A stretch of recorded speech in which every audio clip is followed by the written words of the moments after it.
नमस्कार मित्रों, स्वागत है आप सभी का। आज की जो वीडियो है बहुत ही खास है वास्तु के अनुसार। जहां पे आप बैठ के इस वीडियो को देख रहे हैं, क्या वह जगह जो है सही जगह पे बनी हुई है? आपका मास्टर बेडरूम कहां पे है? आपकी रसोई कहां पे है? आपका बाथरूम कहां पे है? घर के ब्रह्म स्थान में क्या कुछ बना हुआ है? बिजली का मीटर कहाँ है? यह सारी चीज़ें इस बहुत ही सरल वीडियो में आप जान पाएंगे। क्या वह सही जगह पे हैं और कहाँ कहाँ पे क्या कुछ होना चाहिए। हमने अपने जो वास्तु के अनुसार जो वीडियोस हैं उनका नाम ही हमने सरल वास्तु रखा है। इसको हमने कॉम्प्लेक्स बिल्कुल भी नहीं करना। हम अपने वीडियोस को जितना सरल बना सके उतना बनाएंगे ताकि आम लोगों तक यह पहुंच सके और उनको ज्ञान हो। हम आपका प्यार चाहते हैं और इसलिए आपको विनती करते हैं कि कृपया हमारे चैनल को सब्सक्राइब, लाइक और शेयर अवश्य कीजिएगा। यह वीडियो कई लोगों के लिए लाभदायक हो सकती है जो वास्तु को चाहते हैं, जो वास्तु को मानते हैं। ज़्यादा लंबी नहीं करेंगे इस वीडियो को, जल्दी से देखते हैं कि कौन सी जगह पे क्या कुछ होना चाहिए। हम शुरू करेंगे इस वीडियो को ईशान कोण से। ईशान कोण जो घर का सबसे नीचे का स्थान होता है, जो सबसे निचला स्थान होता है, जहाँ पे पूजा का स्थान जो है माना गया है। वहीं से हम इस वीडियो को शुरू करते करते क्लॉकवाइज चलाएंगे और मित्रों हम इसको 9 भागों में ही मैं बांटूंगा। 1 2 3 4 5 6 7 8 9। और यह जो चीज़ है इसलिए इम्पॉर्टेंट है ताकि आपको जल्दी से समझ आ सके। आगे चल के हम सभी जो दिशाएं हमने बना रखी हैं, चाहे यहाँ पे पूर्व लिखा है, पूर्व ईशान लिखा है और ईशान लिखा है, और इस प्रकार से और भी कई दिशाएं हैं, मगर यहाँ पे हम सिर्फ और सिर्फ 9 भागों के बारे में जानकारी आपको देंगे ताकि आपको प्राइमरी जो नॉलेज है वह हो जाए। आगे चल के जब आपको इन चीज़ों के बारे में पता चल जाएगा, आपको आगे जाके भी बहुत ज़्यादा आसानी हो जाएगी। तो चलिए, ईशान कोण जो है वह घर का सबसे नीचे का स्थान होता है और वहाँ पे पूजा का जो स्थान है होना चाहिए। उसी अनुसार यहाँ पे पानी की व्यवस्था आप कर सकते हैं और यहाँ पे बेसमेंट भी आप बना सकते हो। अगर आप चाहते हो कि यहाँ पे आपने बेसमेंट बनानी है, नीचे का जो स्थान होता है वह यहाँ पे बनाया जा सकता है। और इसी प्रकार यहाँ पे कुआं भी बनाया जा सकता है जिसको सेप्टिक टैंक भी बोला जाता है। उसी प्रकार यह ईशान कोण से लेकर के पूर्व दिशा, अगर हम इसको सेंट्रल पॉइंट मान लें, तो इस दिशा में भी आप जो है भूमिगत पानी का टैंक, जो सेप्टिक टैंक है, वह बना सकते हैं। उसी प्रकार यहाँ पे उद्यान, मतलब तुरने फिरने की जगह जो है, छोटा सा बगीचा जो है, वह भी आप इस दिशा में बना सकते हो, जो आपके लिए अच्छा रह सकती है। उसी प्रकार जो ईस्ट भाग है और जो ईशान कोण और आग्नेय कोण के जो सेंट्रल पॉइंट है उसको हम पूर्व दिशा मानते हैं और वहाँ पे आपकी बेसमेंट हो सकती है, भूमिगत पानी का यहाँ पे टैंक हो सकता है, यहाँ पे सिर्फ और सिर्फ नहाने का बाथरूम हो सकता है ताकि वहाँ पे सिर्फ पानी आए। टॉयलेट यहाँ पे नहीं होनी चाहिए, बल्कि आजकल के समय में बाथरूम और टॉयलेट इकट्ठी होती है और यह जो चीज़ है बहुत ज़्यादा कम देखने को मिलती है कि अकेला बाथरूम इस जगह पे हो। मगर यहाँ पे आप जो है जल का प्रवाह अगर करेंगे तो यह आपके लिए, परिवार के लिए अच्छी चीज़ है। तो यह भी भवन का नीचा भाग हो सकता है, निम्न भूमि यहाँ पे हो सकती है। यहाँ पे मेन डोर जो है घर का हो सकता है और उसी प्रकार यहाँ पे खिड़कियाँ हो सकती हैं जो अति आवश्यक हैं, क्योंकि पूर्व दिशा से सूर्य की किरणें हमारे घर में आती हैं। पूर्व दिशा से अच्छी हवा हमारे घर में आती है जो पॉजिटिविटी लेकर के आती है और इसीलिए पूर्व दिशा में जो छोटे पौधे हैं वह लगाने के लिए बोला जाता है वास्तु के अनुसार। अगर लंबे पौधे होंगे तो ना तो शुद्ध हवा आएगी और ना ही सूर्य की किरणें, जो इस सृष्टि का कारक हैं और जो इस सृष्टि को बनाए हुए हैं, वह सूर्य भगवान हैं। उनकी किरणें अगर घर में आती हैं तो घर में पॉजिटिविटी अवश्य ही आती है। उसी प्रकार यहाँ पे अगर हम आगे चलते हैं, पूर्व से अगर हम अग्नि कोण की तरफ चलते हैं तो यहाँ पे क्या होना चाहिए, ध्यान दीजिएगा। जो पूर्व से लेकर के अग्नि कोण का जो सेंट्रल पॉइंट है, यहाँ पे आप जो है बिजली का मीटर लगा सकते हो, उपकरण रख सकते हो जो बिजली से संबंधित हैं। उसी प्रकार आप यहाँ पे जो अग्नि कोण है वहाँ पे रसोई घर आपका होना चाहिए, यह अति आवश्यक है।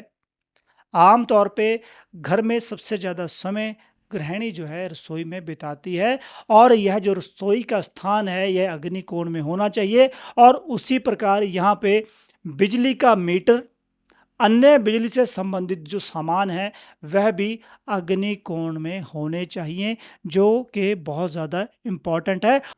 और उसी प्रकार अगर हम अग्निकोण से लेकर के दक्षिण दिशा में चलेंगे तो दक्षिण दिशा जो है वह पितरों का स्थान माना गया है।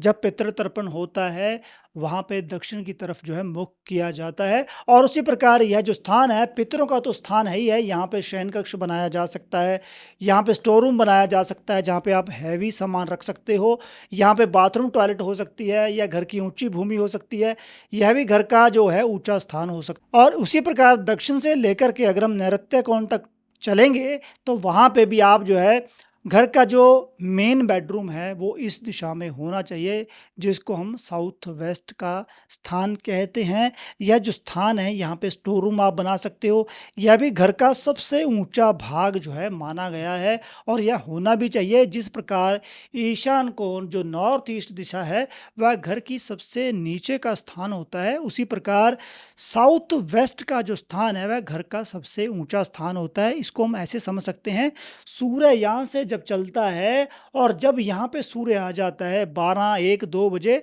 मैं सिर्फ लेमन लैंग्वेज में आपको समझा रहा हूँ, तो यहाँ पे सूर्य की किरणें जब पड़ती हैं तो घर का जो ऊंचा स्थान है वह पूरे घर को ढक लेता है। सिर्फ आपकी नॉलेज के लिए इस एग्जाम्पल को मैं दे रहा हूँ। उसी प्रकार जो ऊंचे पौधे हैं वह भी इस दिशा में लगाए जा सकते हैं, ताकि यहाँ से जो ताप है, यहाँ से जो नेगेटिव एनर्जी है वो आपके घर के ऊपर ना पड़े। और उसी प्रकार यह जो स्थान है घर का जो मेन बेडरूम है, मास्टर बेडरूम भी इसी दिशा में होना चाहिए। सबसे ज़्यादा इम्पॉर्टेंट यह चीज़ है, इसको आपको समझना चाहिए। और यह भी कहा जाता है अगर घर में आपके बीमार व्यक्ति हैं, कोई जल्दी ठीक नहीं हो रहे हैं, तो उनको आप साउथ वेस्ट जो डायरेक्शन है वहाँ पे लेटाना शुरू कर दीजिए। आप देखेंगे उनमें आश्चर्यजनक रूप में वह ठीक होने लग गए हैं। और उसी प्रकार हम आगे बढ़ते हैं। यह जो स्थान है यहाँ पे बुक्स वगैरह, समाचार पत्र इत्यादि जो पढ़ने का स्थान है वह बनाया जा सकता है। यह जो स्थान है नैऋत्य और पश्चिम का जो मिड भाग है उसमें बनाया जा सकता है। उसी प्रकार हम पहुंच गए हैं अभी वेस्ट डायरेक्शन में। तो वेस्ट डायरेक्शन के बारे में हम चर्चा करते हैं मित्रों। वेस्ट डायरेक्शन में आप जो है कई लोग जो हैं यहाँ पे सीढ़ियाँ बनाते हैं, होनी भी चाहिए। यहाँ से क्लॉकवाइज सीढ़ियाँ जो हैं ऊपर जो फर्स्ट फ्लोर है वहाँ तक बनाई जा सकती हैं, यह सबसे उपयुक्त स्थान है। और यहाँ पे बेडरूम बनाया जा सकता है, टॉयलेट, बाथरूम यहाँ पे बनाया जा सकता है। यह भी भवन का जो है ऊंचा स्थान होना चाहिए। और इसके बाद हम बढ़ते हैं मित्रों नॉर्थ वेस्ट की तरफ। नॉर्थ वेस्ट का जो स्थान है वहाँ पे सीढ़ियाँ बनाई जा सकती हैं, यहाँ पे टॉयलेट बनाई जा सकती है। यहाँ पे कई जो पुराने गांव में लोग रहते हैं वह यहाँ पे पशुओं को बांधने का स्थान बना सकते हैं। और वैसे भी जो नॉर्थ वेस्ट की जो डायरेक्शन है यहाँ पे बच्चों का सोने का कमरा भी बनाया जा सकता है, यह भी उपयुक्त स्थान है बच्चों के लिए। और उसी प्रकार यहाँ से यह जो चीज़ है ये देखिए, यहाँ पे बच्चों का कक्ष लिखा हुआ है। और इसी प्रकार हम बढ़ते हैं नॉर्थ दिशा की तरफ। नॉर्थ में भूमिगत पानी का जो टैंक है वह बनाया जा सकता है। धन रखने का जो स्थान है, कुबेर का जो स्थान है, नॉर्थ दिशा को माना गया है। यहाँ पे आप जो है धन की व्यवस्था कर सकते हो। कई लोग हैं जिनके पास ईशान कोण में पूजा का स्थान नहीं है, वह नॉर्थ डायरेक्शन में भी पूजा का स्थान रख सकते हैं। यहाँ पे स्टोर रूम हो सकता है, यहाँ पे द्वार हो सकता है, खिड़कियाँ हो सकती हैं, बेसमेंट हो सकता है।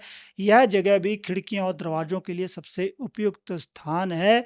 और यही जो जगह है जहाँ पे आप पूजा भी कर सकते हो। नॉर्थ दिशा की तरफ बैठ करके भी कई लोग पूजा कर सकते हैं, वह भी उपयुक्त स्थान माना गया है। वैसे तो पूर्व और नॉर्थ ईस्ट की जो जगह है वह सबसे उपयुक्त है नॉर्थ में भी, बट आप कर सकते हो। और उसी प्रकार यहाँ पे पानी संबंधी व्यवस्था भी करी जा सकती है। पानी का जो बोरिंग है वह इस दिशा में करी जा सकती है कुछ सर्कमस्टांसिस देखने के बाद। उसी प्रकार मित्रों अगर हम नॉर्थ से ईस्ट की तरफ चलेंगे तो यहाँ पे आप देखोगे कि यहाँ पे आप जो है दवाइयों का स्थान देख रहे हो लिखा हुआ है। यहाँ पे आप दवाइयाँ अपने घर में रख सकते हो नॉर्थ ईस्ट डायरेक्शन का जो सेंट्रल पॉइंट है, और यही जो स्थान है यहाँ पे आप धन भी रख सकते हो। तो धन के साथ थोड़ी-सी व्यवस्था कीजिए, थोड़ी-सी अलग अलमीरा आप रख सकते हो, वहाँ पे आप जो है दवाइयाँ रख सकते हो। उसी प्रकार हम दोबारा से पहुँच गए हैं ईशान कोण की तरफ, और जो घर का मुख्य स्थान है जिसको ब्रह्म स्थान बोला गया है, जो केतु का स्थान बोला गया है, यहाँ पे अगर इसको खाली रखा जाए, अगर आपने छत डाल रखी है तब तो ठीक है, चलो कोई बात नहीं, अब डालनी तो है ही है, कई लोग ऐसे रह रहे हैं घरों में। तो यहाँ पे आप जो है फिर भी जो घर का सेंट्रल पॉइंट है, जितना आप उसको खाली रखोगे, हल्का रखोगे, उतना आप लोगों के लिए अच्छा रहने वाला है। तो मित्रों, यह बहुत ही सरल वीडियो है। इसको आगे भी हम और भी बढ़िया तरीके से बनाएँगे, और भी आपको समझाने की कोशिश करेंगे कि कौन-सी दिशा में क्या कुछ होना चाहिए, इससे आपको मालूम पड़ जाएगा। रेमेडीज़ की भी हम बात करेंगे। बाकी हमारा प्रयास आपको कैसा लगा कमेंट में ज़रूर बताइएगा, और इस वीडियो को दोबारा-दोबारा देखिएगा ताकि आपको समझ लग सके कि कौन-सी जगह पे क्या कुछ होना चाहिए। और मित्रों, हम जल्दी मिलेंगे नई वीडियो में, तब तक के लिए नमस्कार। तो कृपया करके हमारे चैनल को सब्सक्राइब, लाइक और शेयर करना मत भूलिएगा। धन्यवाद।